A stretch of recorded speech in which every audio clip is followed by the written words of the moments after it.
What is going on, guys? It's the Variety Film Brothers. I'm Andrew. I'm Thomas. Welcome back to Variety Discussion, and in today's video we're going to be talking about Avatar The Last Airbender Episode 1, Aang. So, I feel like I should say straight up, I am a huge fan of Avatar The Last Airbender, the animated series. So there was no going into this show without some really big expectations, you know, some really big, I guess, sort of prerequisites, like things they just have to get right. After watching the first episode, I don't know how I feel, because, like, they got most of it right. Yeah. You know, like, it's better than the movie, but I mean, like, we all knew that was gonna happen. Yeah.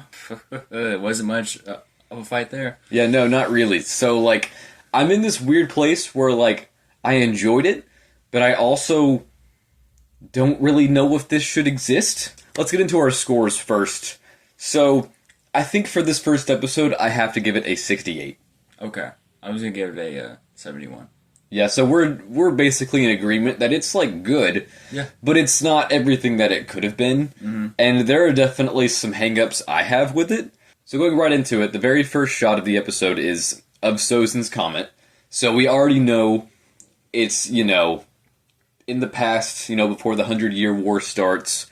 And this was a really interesting decision because, like, in the show, we basically just, like, open on present day, right? Like, it's just, you know, here's the characters, you know, the story is already very much set in motion. Which do you think is the better approach?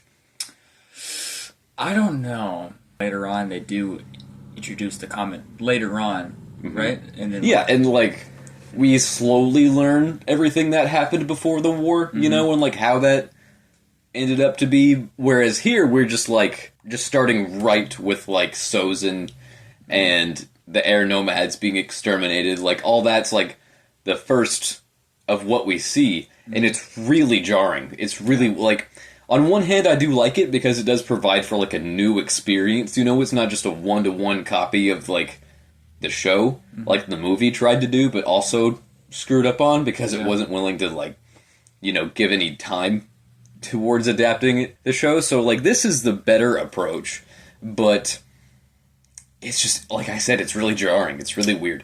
Yeah, it is very, very interesting. Yeah, unique. I guess. Yeah. Well, I mean, when you think about it, it's less unique because it's more just, like, straightforward. Yeah.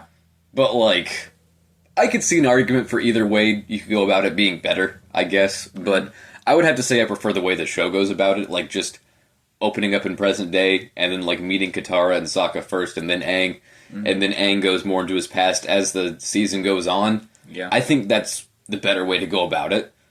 But, like, this isn't wrong, Yeah. I guess. It's just different, like Yeah. you said, unique. So, the first scene we open up to is between this earthbender and several firebenders, and it is so dark. It is. Like, literally dark. Yep. Like, I couldn't tell what was going on at all. Midnight. Pitch black. Yeah, like, it was either I could see fire or nothing. Yep. And that's pretty much it. And the choreography, I don't think, was very strong. It was okay.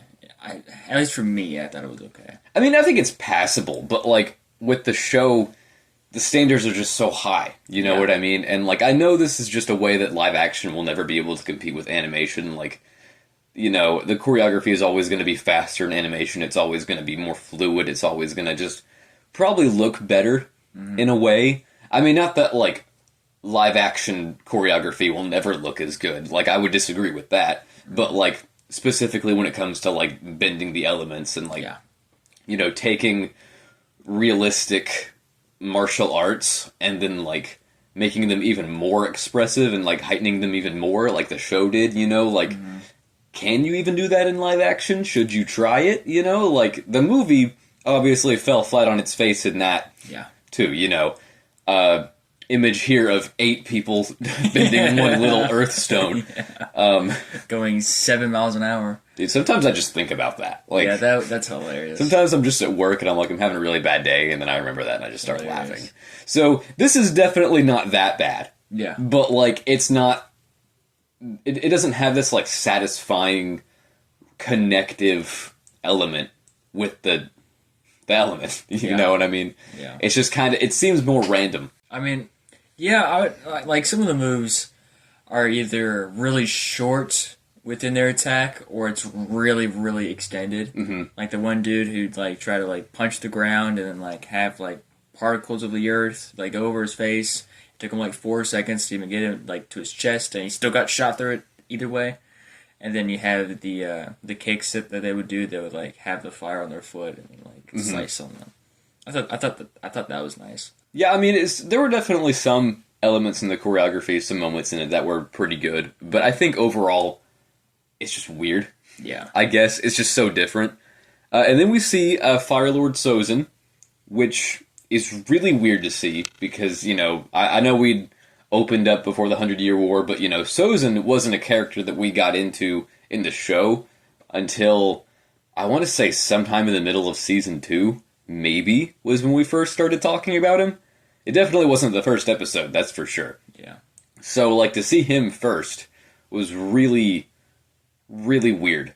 And I don't know how I feel about his aesthetic, too. Like, overall, it looks accurate, but it looks a little too accurate in a way that it looks weird in live action. Yeah. Something about a lot of the Fire Nation's, like, beards in this show look really fake.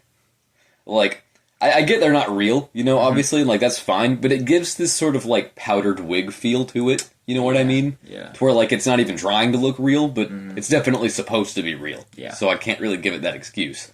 And also, powdered wigs are the ugliest thing ever. So, I feel like you don't want your beard compared to a powdered wig. No.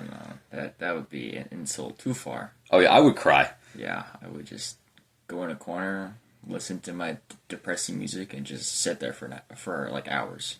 Oh yeah, that'd probably be where you would just find my lifeless body in a couple weeks. But so Sozin burns a dude to death, and I don't know if we ever saw that in the show. Do we ever see anyone just incinerated? I don't know. I don't think we do. Like, I know there's been some pretty gruesome deaths in the franchise, so it's got a difference in tone.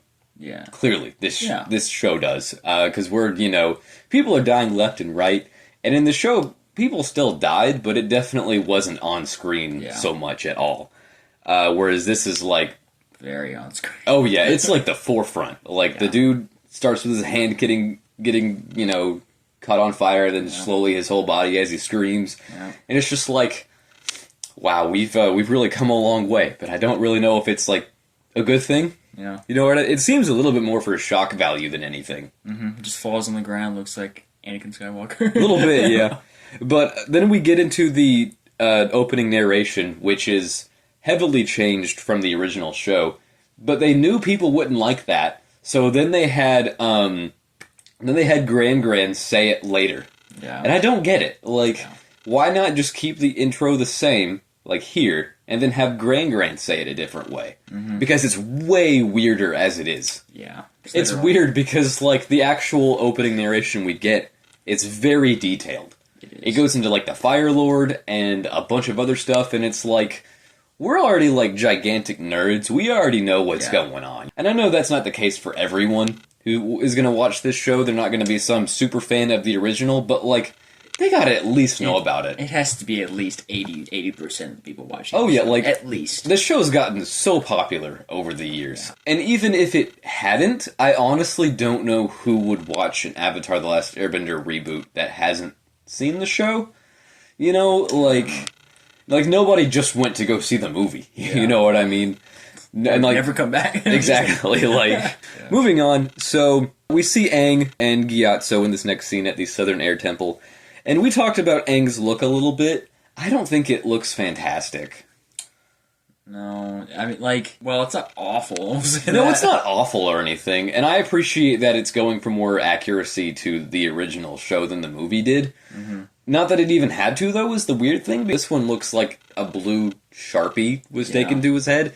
And I know it still has some patterns in it. You can barely see it, and I didn't even know it until it cut to a close-up. Yeah, so it's just very small things for me, and really, Katara and Sokka's wardrobes as well, we were talking, they look a little cheap, I think. It's not, distracting, it's not, awful, but, I feel like you just could have put more textures in this, a little bit more design, because it's so flat, and it looks And it looks like really thin too, and I don't get it. And I'm not the movie versions of those definitely weren't better.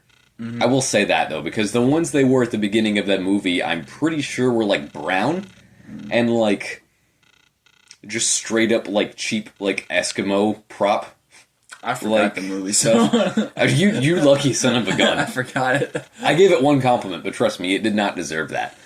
So like I don't know what was the problem with the wardrobe in this show, but I think most of it is fine, but I just think it could have been better. Like Gyatso, I think Gyatso looked great. Yeah. Like, for some reason the arrow doesn't look as bad on him. He looked basically just straight out of the show. Like, but like not in a distracting way.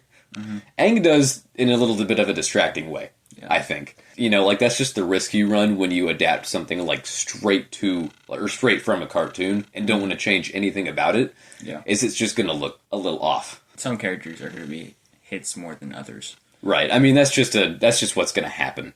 But the show itself, it's very slow paced compared to the cartoon. And like, I guess that was kind of a given because this is going for that more gritty tone. But like, I don't feel like the show really, because like, this was basically just the first, I think, 3 episodes of the show. I feel like this first episode, I'm pretty sure is just an adaptation of like the first 3 episodes of the cartoon, is what I mean. Yeah. So like, it is an hour long, but like somehow it still has to cut through a decent amount of information. But it felt very slow. It did. Like I do have 2. We've each seen this episode twice now, right? Yeah. The first time I watched it through, it was a lot easier to stay invested because I was watching it for the first time. But watching it through the second time for this video, it honestly makes me wonder, am I ever going to rewatch this show? I rewatch the cartoon probably once a year. Yeah. Like it's just so good. A full rewatch. It's just so good. And I'm glued to it the whole time. I know exactly what's going to happen. I know pretty much exactly what they're going to say, but I still watch it through just the whole time, and I enjoy the absolute hell out of it. Yeah. Watching the first episode for only the second time kind of wore me out. Yeah. Like, it kind of made me sleepy a little bit. Like, it's not bad. It's not nearly as, like, dead-paced as the movie. You know, like, it still feels like there are things going on, but, like, it just doesn't have the spirit that the original show had, I think. Yeah. You know? I mean, they have to rush things really fast, and Katara is just, like, she's bad sometimes, and then really good one time. Dude, that killed me. I'm glad you brought that up. Because, like, in the show, she really has to work at it. Like, it is a really slow build for her. But in this episode, we see her basically just playing around in a puddle. Like, you know, she gets it, like, she gets one ball up out of the water, and then she's doing, like, final attacks by the end of the episode, when it's, like, at this point in the series, she's still messing up a lot and just still coming to grips with her abilities. It makes me worried that that's kind of how everybody's going to feel. You know, and I thought that wouldn't be a problem at all for this show, but if we're rushing Katara, a main character, her bending, like, I think that might not be so good for the, you know, things to come. Yeah. Like, later, I'm not going to spoil it too much, but, like, in one scene later on, she learns the whip thing, oh, yeah. And she messes up in that. But nope, I can just get a 200-plus foot wave, like, diameter 6 foot, and, you know, I just put that up in the sky and block this fiery rage from this prince. Yeah, that makes even less sense. Yeah. Now that you say it. But so another thing I had down was the distortion effect on the edges of the airbenders as they fly and do various things is really weird. It makes it look like they're about to heat up and combust. Like, I don't like it. It would literally look less weird if they just floated around. Yeah. Like, I'm fine with seeing, like, the air particles and stuff, like, you know, like dust and things like that move with them. But, like, the like, jet, effect is just really strange. Yeah. It kind of looks like if you, like, look really far away and see, like, the heat from, like, the streets, that's what it looks like. Yeah, and I don't get it. I'm an idiot, okay? You know, but, like, it doesn't make any sense to me. Like, Do airbenders get really hot when they bend? I don't know. I don't know the scientific processes behind fictional things like this. I don't know, maybe the first step in airbending is to heat up the air and then push your enemies back somehow, even though that Maybe doesn't it make is. any sense. Yeah, I mean... I mean, I don't know, but that leads us nicely into our next point, which fire actually hurts people in this series, and we're all about hurting people. Yep. In the movie, something that was really strange, like probably honestly one of the worst things about it, if you really think about it, is that the firebending in the movie would literally just push people. Yeah. It's like there was a scene in the third act of the movie where like Katara and Zuko are fighting in like the spirit place in the Northern Water Tribe, and like she manages to block one fireball, but one just one like loops around and then just hits her like right in the face, and it like just knocks her unconscious for about 30 minutes. Yep. That's so dumb. She's like, oh. Like, why didn't this make me mad as a kid? But like that's really dumb. Yeah. But luckily they have like actually fixed this. Only took them, 14 years. Yeah. Fire actually burns people now. Wow, that's and crazy. It's actually a weird sight to see because, like, in the battle between the airbenders and the firebenders, we see airbenders just freaking screaming in pain on the ground, like burning to death left and right. It's really weird, dude. Yeah. Like, I don't know how I feel about it. Like I said, on one hand, it's nice to see fire doing the thing fire's actually supposed to do. Mm-hmm. But on the other hand, we have people just being burned alive in my avatar. Yeah, it really makes it seem like air is just really weak. Because like, these are supposed to be like, some of them are masters. And they're being burned by like average soldiers. Yeah, like that's... In the show, I did get the sense sometimes that air was probably the weakest element. Like in the cartoon, I mean. But like in this, airbenders really just seem like they're by far the lowest on the totem pole. I get like you can't just have like an episode long battle, like you can't just have an hour long battle, although that kind of would have been cool to see in a way. Mm-hmm. But yeah, like you said, you have these very basic or very average ranking firebenders taking out like grand masters. Yeah. And you can say, oh, but the comet, the comet made them more powerful. And I agree, it definitely did. But you're still taking people who should be on completely different levels, and like it's a one-sided fight the whole time too. Yeah. Like it makes it so much less interesting. Like that one chick who's like in the tornado and just spins around, and the was it Sozin? I think was he there? I think so, and he like just yeah, she just kind of lets it happen. She's just like, maybe if I keep spinning, I'll be okay. I'll try spinning. That's a good trick, but. She didn't. She should have done this. Oh yeah, no, that would have done it. Done the Grievous helicopter spin. My God, that gets him every time. Yep. But yeah, I think it would have been nice to maybe see like when the firebenders first start their attack, like the comet hasn't come over yet. Mm-hmm. So then you kind of see the firebenders about to get shut down, because you got to give the airbenders a little bit of street cred here. You know, don't make them look like total crap. Things aren't looking good for the firebenders, and then the comet comes. Mm-hmm. And then maybe that's where the tides turn. Like, I think that something like that would have probably just made things a little more fair. Yeah, I think. I'm really confused why the airbenders didn't try to push any of the firebenders off the cliff. I know they have fire jetpacks, but like they didn't really try to do that. Yeah, it like I said, it just seemed like a really one-sided battle. I don't think we got to actually see this battle at all in the show or in the cartoon. I think it's only ever, like, mentioned, really. So, like, on one hand, it's nice to get to see it, but, like, these are the best airbenders in the world. Yeah. And, like, they went down, like, like, they were just average. Mm-hmm. So, like, I feel like we could have done them a bit of a greater service, but it's whatever. Trained 30 years for nothing. I mean, a lot longer than 30 years, some of them. You think Gyatso's 30? No. But speaking of old, we've got Uncle Iroh in this episode, and I don't like it. I hate to say it, and like, it's better than the movie. For the most part, I honestly think the Iroh from the movie, even though he looks way too different, still kind of has, like, at least a bit of a mellowed out personality that Iroh does in the show. I still wouldn't say it's, like, faithful or accurate or good. Or even better than this. But, like, it's very weird because this Iroh looks so similar to the show, but I don't get the same vibes from him at all. Like, he's still pretty serious. Like, he mentions tea a couple times, and that's great. The cartoon version of him was so, like, he was so fun to see.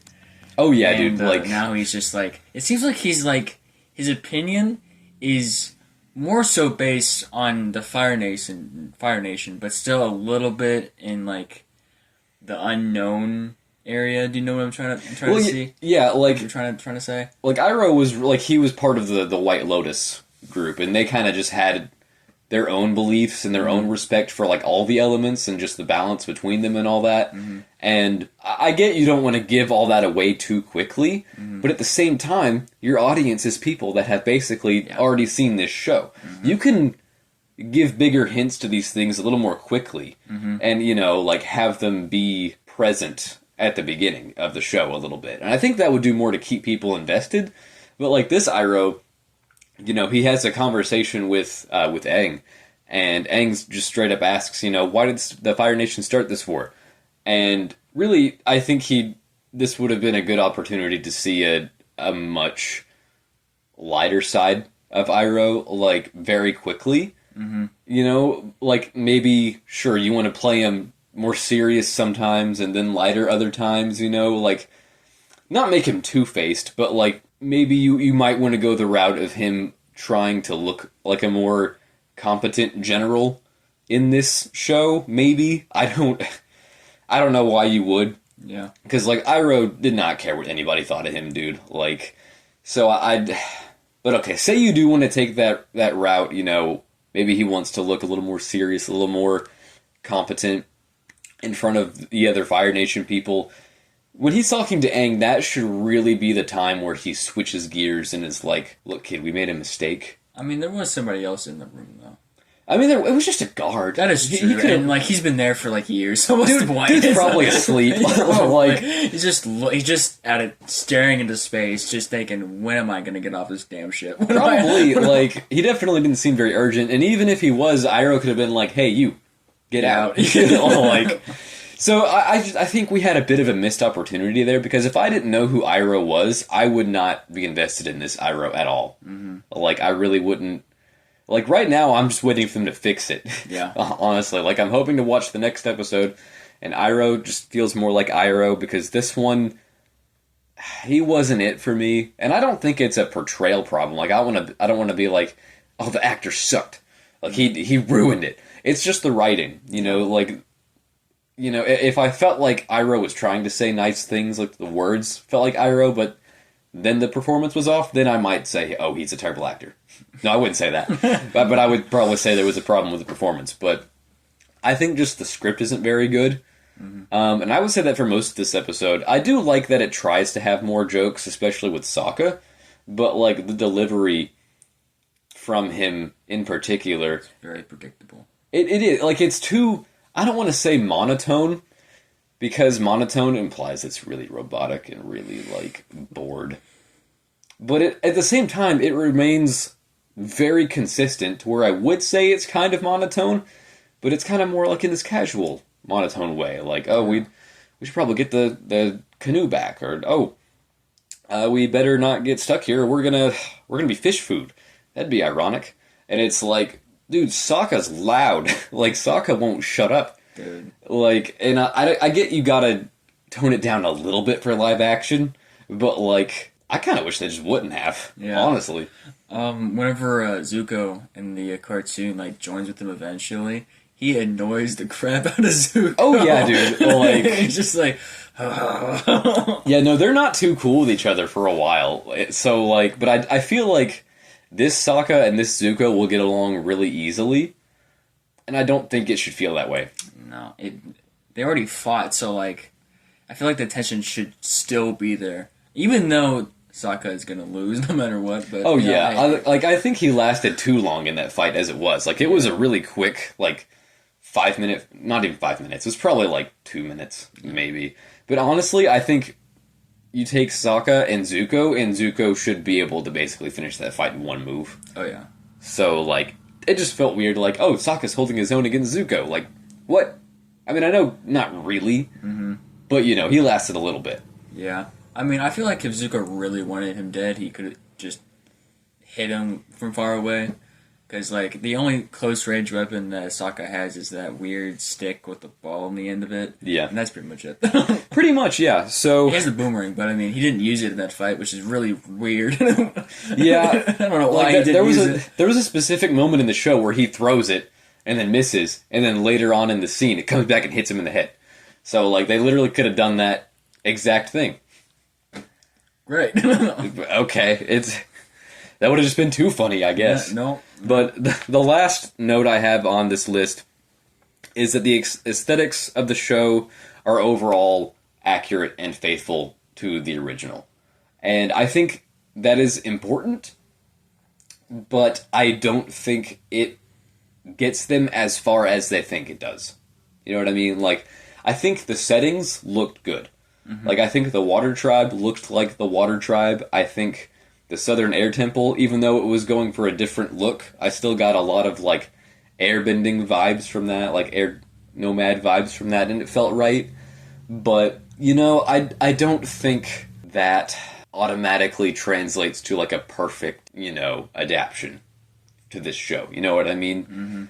Like, I gave this episode a 68, and I like it enough, but I'm not, like, terribly excited to watch the rest of the season. And it kind of just makes me want to watch the original again. And I was worried this exact same thing would happen. Just gonna say, I might just ditch this and watch the cartoon. Like, honestly, like, we're gonna try to go through each episode of this season and follow the show as it comes out, you know, even though that's probably gonna take a while. But, like, I would be lying if I said I wouldn't rather just be talking about the cartoon right now. No. So, did this episode succeed? Did it fail? Yeah. I don't really want to say either. Yeah. It's kind of just what it is. Yep. Which in a way is kind of, you know, disappointing in its own right, because the movie is so much fun to make fun of. Like, would I rather it not exist? Probably. But it does, and it's so fun to laugh at. Yeah. And then the show, on the complete other end of the spectrum, is so good. Like, I think about it all the time for how good it is. Yeah. Whereas this, I don't think it's even going to have much of an identity by the time it's done. Like, it'll be known as the good adaptation, but it's still just inferior in every way to the original. Yeah. Well, I think it's just a show that works best in a cartoon medium. Yeah. You know what I mean? Because, like, the bending has to be so fast, and, like, the characters are so expressive. It's just, you know, like, it's like the Spider-Man Spider-Verse movies. Like, if those were live action, that would not be able to hit it in nearly the same way, because it has such a creative, like, visual style. And to just have that, you know, like, even just a scene in, like, an office or, like, an alley in those movies is crazy colorful, crazy, you know, it's kind of like that here. Yeah. You know, so, you know, we're going to keep reviewing the rest of the season, and I hope my opinion gets a little bit more positive, but right now, after the first episode, I'm very skeptical. Yeah. I hope this season turns out well, but I already seen it, so... Well, the show overall as well, because, like, there is supposed to be more. There should be more. Will that happen? I don't know, but... Just gonna leave us on a cliffhanger? I hope not. I mean, that sounds like something Netflix would do. Probably, yeah. That's everything I've got to talk about, though. Are you good? Yeah, I'm good. Alright, thank you guys so much for watching, especially if you've watched all the way to the end. Make sure to like, comment, and subscribe for more content like this, and we'll see you in the next one. Peace!